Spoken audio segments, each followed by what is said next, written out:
तारीख 7 जनवरी 2026। अटलांटिक सागर में तेल का एक टैंकर मारिनेरा दौड़ लगा रहा था। उसके ऊपर रूस का झंडा लगा था। वो जल्द से जल्द अपने देश की समुद्री सीमा में घुसना चाहता था क्योंकि उसके पीछे अमेरिका और ब्रिटेन के फाइटर प्लेन और युद्धपोत लगे थे। इसकी जानकारी रूस को मिल चुकी थी। उसने अपनी नौसेना को टैंकर बचाने के लिए भेज दिया। रूस ने अमेरिका को दरख्वास्त भी भेजी थी कि उसके टैंकर को ना रोका जाए, लेकिन जब तक रूसी नौसेना पहुंचती अमेरिकी सैनिकों ने उस पर कब्जा कर लिया था।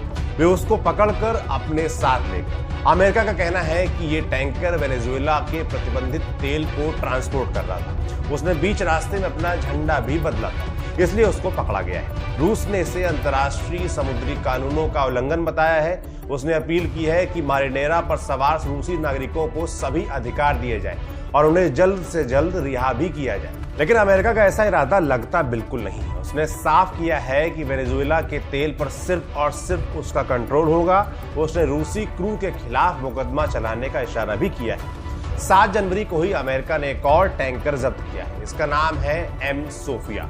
इसको वेनेजुएला की घोस्ट फ्लीट का हिस्सा बताया जा रहा है। घोस्ट या शैडो फ्लीट टर्म का इस्तेमाल ऐसे टैंकर्स के लिए किया जाता है जो प्रतिबंधों से बचने के लिए फर्जी पहचान का सहारा लेते हैं। वे बीच रास्ते में अपना झंडा बदल लेते हैं और अक्सर ट्रैकिंग सिस्टम डिसेबल कर लेते हैं ताकि कोई उनकी अगली लोकेशन का पता ना लगा पाए। इसके जरिए ऐसे सामान को एक जगह से दूसरी जगह पहुंचाया जाता है जिन पर अंतर्राष्ट्रीय प्रतिबंध लगा हो। मौजूदा समय में इन फ्लीट्स का सबसे ज्यादा इस्तेमाल रूस, ईरान और वेनेजुएला जैसे देश कर रहे हैं क्योंकि उनके खिलाफ पश्चिमी देशों ने कड़े प्रतिबंध लगा रखे हैं। सोफिया एम और मारिनेरा भी इन प्रतिबंधों के दायरे में आते हैं। अमेरिका ने इन्हें इसी आरोप में जब्त भी किया। सोफिया एम पर किसी देश का झंडा नहीं लगा था।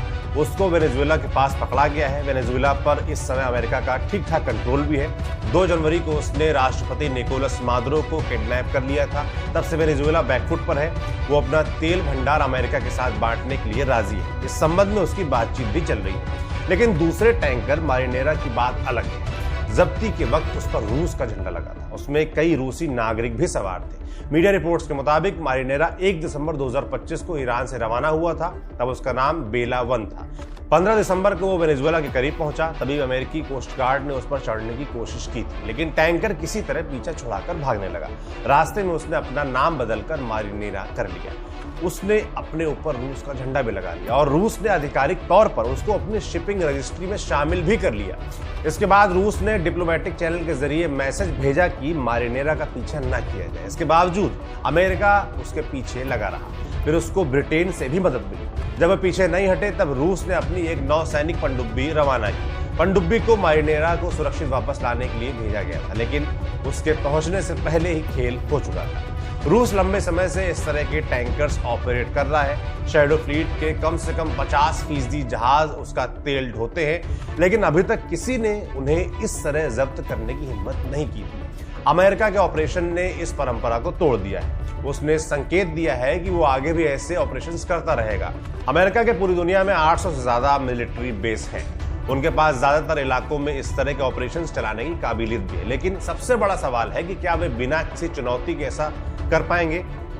रूस ने मारिनेरा के जब्त होने पर कोई कड़ी प्रतिक्रिया नहीं दी है, लेकिन वो इसको हल्के में नहीं लेना चाहेगा। ये रूस के राष्ट्रपति व्लादिमीर पुतिन के लिए भी दुविधा की घड़ी है।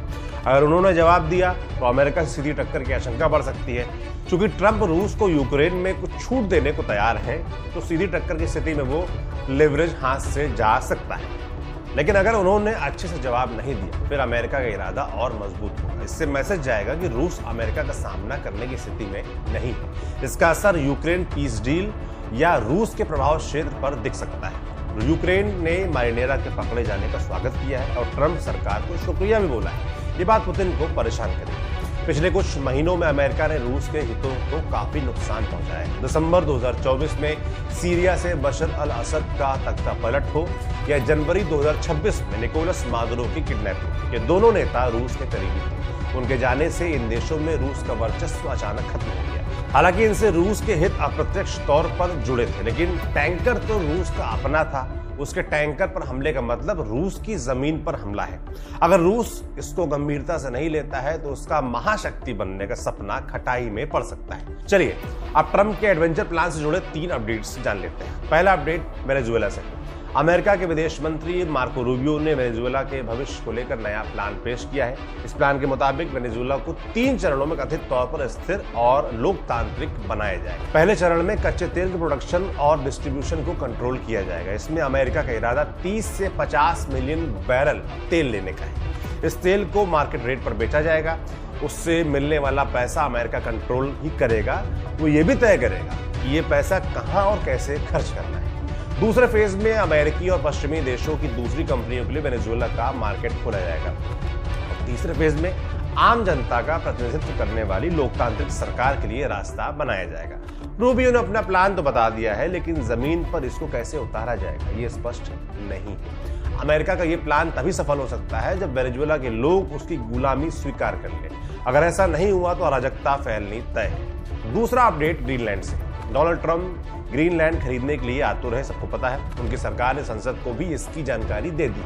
ट्रंप के विदेश मंत्री मार्को रूबियो अगले हफ्ते डेनमार्क और ग्रीनलैंड के अधिकारियों से मिलने वाले हैं। इसमें ग्रीनलैंड की खरीद बिक्री का औपचारिक प्रस्ताव रखा जा सकता है। ग्रीनलैंड दुनिया का सबसे बड़ा द्वीप है। ये डेनमार्क देश के अंडर आता है। फिर भी ग्रीनलैंड को डेनमार्क से आजाद होने का अधिकार है। वो जनमत संग्रह करके ऐसा कर सकता है, लेकिन हाल फिलहाल उसका ऐसा कोई इरादा नहीं।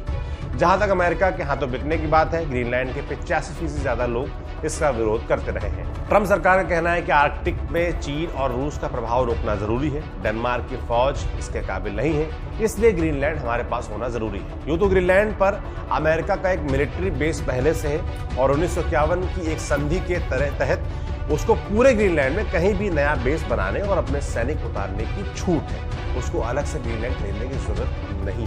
मगर ट्रंप की जिद के आगे नियम कानून और संधियों का कोई मतलब नहीं। ग्रीनलैंड पर बढ़ते विवाद के बीच यूरोप में हलचल मची हुई है। फ्रांस, जर्मनी, नॉर्वे, फिनलैंड समेत कई देशों ने ट्रंप के प्लान पर विरोध जताया है। उन्होंने ग्रीनलैंड की संप्रभुता को बचाने का वादा भी किया है, लेकिन अमेरिका के हमले की स्थिति में उनका कदम क्या होगा इसको लेकर वे संशय में हैं।